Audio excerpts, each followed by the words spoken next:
security, of course. Now, you don't want to go downloading 20 programs to speed your system up, because it's going to do the opposite of what you're trying to do. That's where you don't want overlap on system tune-up apps. Just get one that you trust. If you want a system tune-up app, go get Advanced System Care and use that, and don't get any more. If you don't want to use that one, uninstall it and then install another one. But when it comes to antivirus and malware, a little bit of crossover is desirable. Malwarebytes anti-malware. It's going to get rid of all that malware shit, and you think you don't have it, but you do. If you've never scanned, there's about I'd say a good 92% chance you have malware. IOBit uninstaller is a good uninstaller, but you don't need it. Minitool Partition Wizard Home Edition. Most people don't deal with partitions. Drive Booster, I'm not sure how that works. Panda Free Antivirus is getting pretty big. WinRAR, which will extract archived files. It's a good little program. It's free. Internet Download Manager. You may want to get Internet Download Manager, because if you're downloading more than one thing at a time, or you find yourself downloading large files, oftentimes in Windows it will not continue where it left off if there's a break. So let's say you're downloading a huge 15 gigabyte file. You get 9 gigabytes in. It took you a day, and now you're 9 gigabytes into the download, and you lose your connection. Well, oftentimes in Windows, you'll have to start that connection over.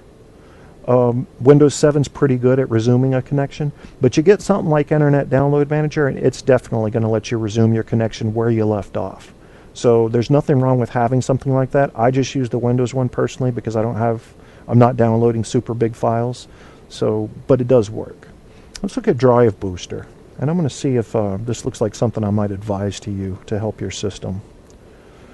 Analyzes your PC for out-of-date drivers, updates them with a click. If you're having issues, I would recommend something like this. And that means if you're a person who has maybe an older system and you're running a lot of games and you're noticing funny graphic problems, or can't find this file, or this won't run, or the colors are wrong, you might want something like this. It's going to update your drivers. I recommend doing that. I always do it individually based. Let's just stop right there. What are we talking about updating drivers? Drivers are little teeny bits of software that tell hardware how to act, okay? If you're at your desktop right now, I'd like you to right-click on My Computer or Computer. Should be an icon on the desktop. Then go to Properties. Inside there, one of your options will be Device Manager. Go there. So listed in here is all of your hardware. Some of it may be virtual. Most of it's going to be real.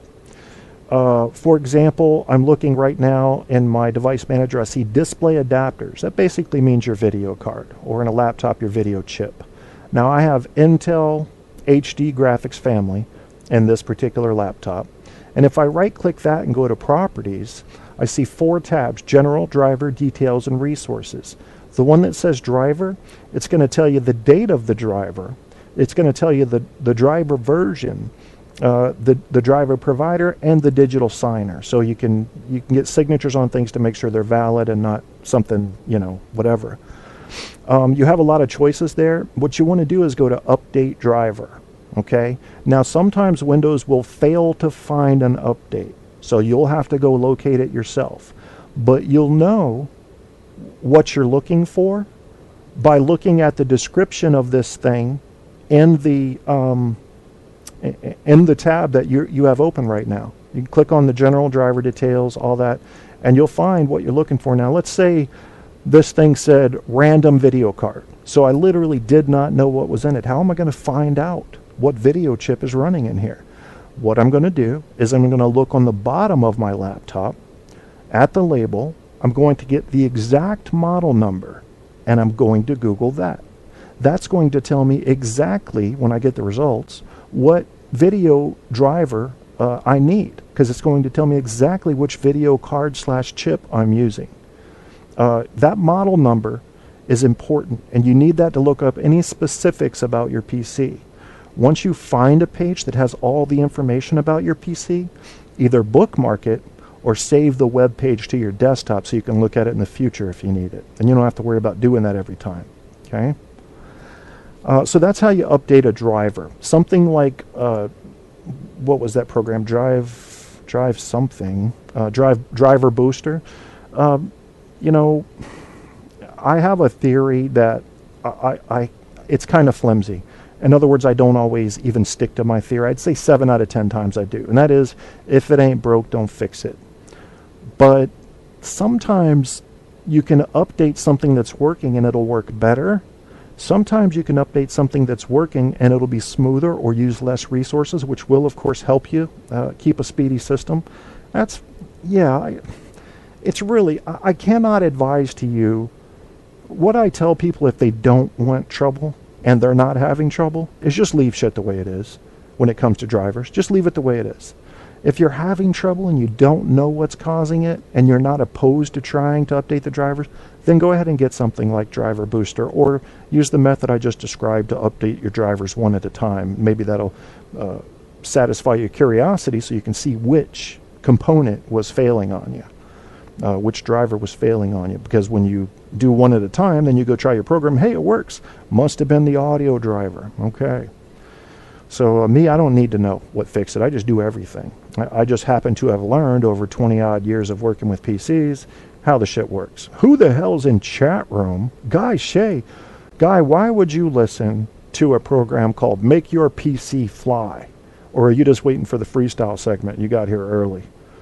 And Guy Shea, by the way, guys, is the one who did the initial construction of the intro, if you will. The voiceover and song combining and clip combining and all that. And you need to go check out his site and his show. It's Guy Shea. That's S-H-E-A, a.k.a. DJ Bad Guy. And he's just a terrible guy. He's a terrible guy, and he loves that about himself. I love honesty. No, actually, I think he's a good guy. I don't know why he would want to name himself DJ Bad Guy, except for maybe the irony in that. There's inherent irony in the name. He calls me things like K-A-K, K-Tap is what he's calling me now. You can call me anything. You can call me Shirley. I don't give a fuck. You can call me dude that just got fucked by a gorilla. I'm cool. I'm cool. If that's what you want to call me. If that helps you remember me, sure. Although it would be untrue, which would present some irony in and of itself, considering my audience kind of lives and dies by the truth. More truth about your PC. I need to speed this up a little because I'm tired of talking about PCs. People don't typically like talking about what they work on. And I have a computer right now. One of the local science teachers brought by for me to work on tonight. And so I'm always doing something with computers, so I don't like to talk about them much. However, now, where did we stop? We stopped at driver updates. I told you about spyware. I told you about malware. I told you about antivirus. I told you about adware.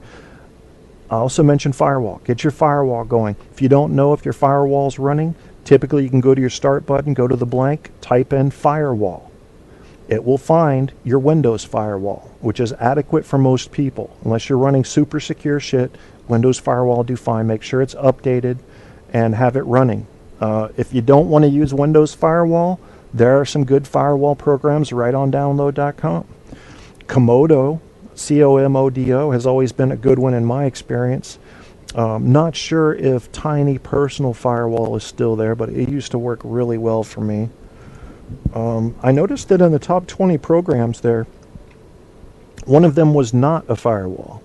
So let me pull up, and I'm just going to read a few of the names that I trust to you. And a firewall, for those that don't know, it came obviously from the term of for a wall that separates buildings in case there's a fire, so nothing can get in, and that's the idea. Nothing gets in.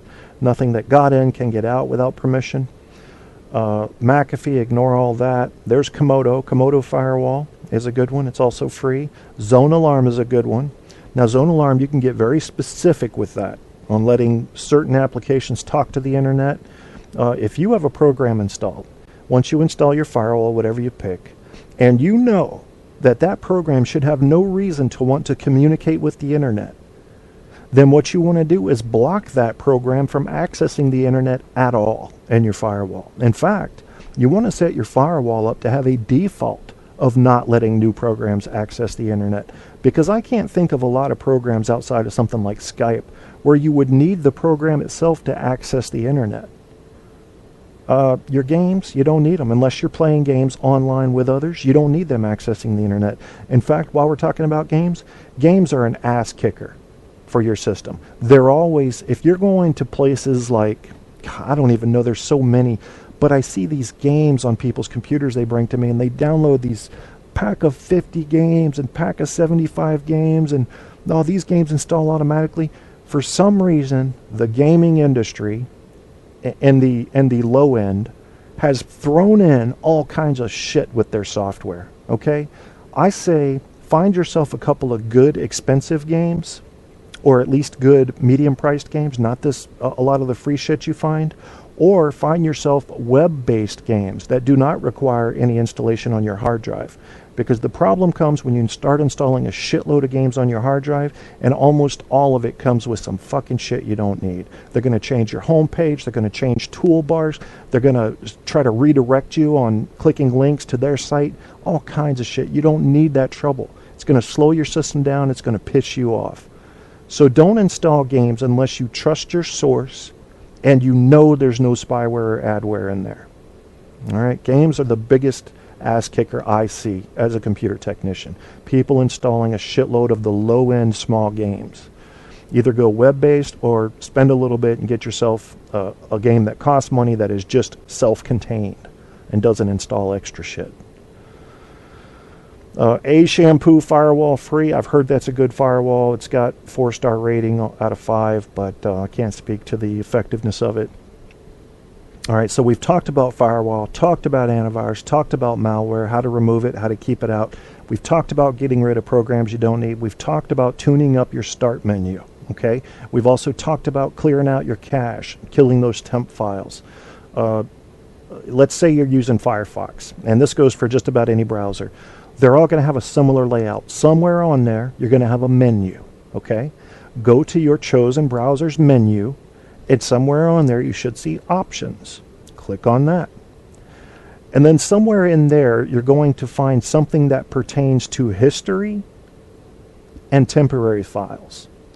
You want to clear that routinely because it's like a trash can, and you don't empty it, shit just starts overflowing and things start getting slow depending on the browser. Some of them won't let too much cache accumulate, so they automatically start deleting the older stuff or the less used stuff, but most of them, they'll just keep collecting the shit until you hit some kind of limit that's a ridiculous limit.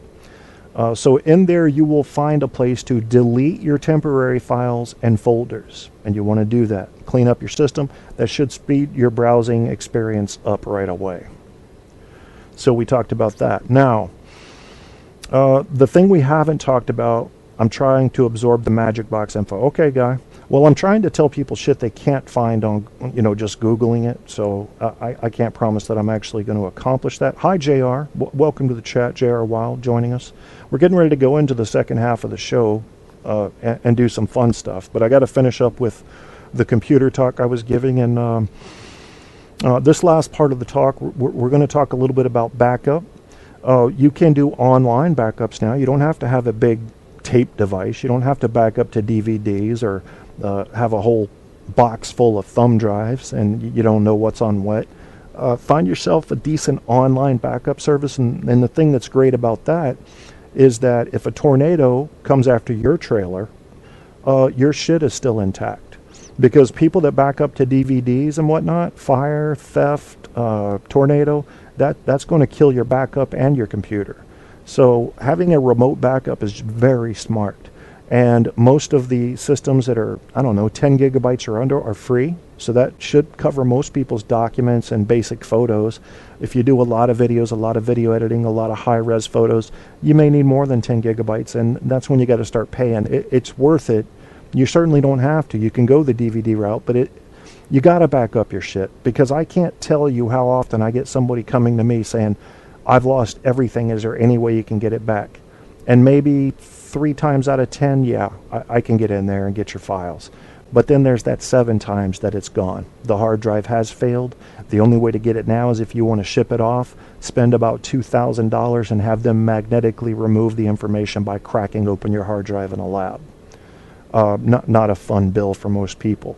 And if you consider how much work you've put in and how much all those personal files mean to you, do you have any novels you've written? Do you have long videos that took you 6 weeks to edit to get just right, or PowerPoint presentations? These are things that people spend hundreds and thousands of hours on. and you want to just take a chance on one fucking device.